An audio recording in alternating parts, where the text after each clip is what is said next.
جابر رضی اللہ عنہ نے بیان کیا کہ جب عبداللہ بن عمرو بن حرام رضی اللہ عنہ میرے باپ شہید ہو گئے تو ان کے ذمے لوگوں کا کچھ قرض باقی تھا، اس لیے میں نے نبی کریم صلی اللہ علیہ وسلم کے ذریعے کوشش کی کہ قرض خواہ کچھ اپنے قرضوں میں معافی کر دیں۔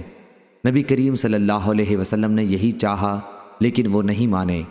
آپ صلی اللہ علیہ وسلم نے مجھ سے فرمایا کہ جاؤ اپنی تمام کھجور کی قسموں کو الگ الگ کر لو، اجوا ایک خاص قسم کی کھجور کو الگ رکھ اور عزق یا زید کھجور کی ایک قسم کو الگ کر۔ پھر مجھ کو بلا بھیجا، میں نے ایسا ہی کیا اور نبی کریم صلی اللہ علیہ وسلم کو کہلا بھیجا۔ آپ صلی اللہ علیہ وسلم تشریف لائے اور کھجوروں کے ڈھیر پر یا بیچ میں بیٹھ گئے اور فرمایا اب ان قرض خواہوں کو ناپ کر دو۔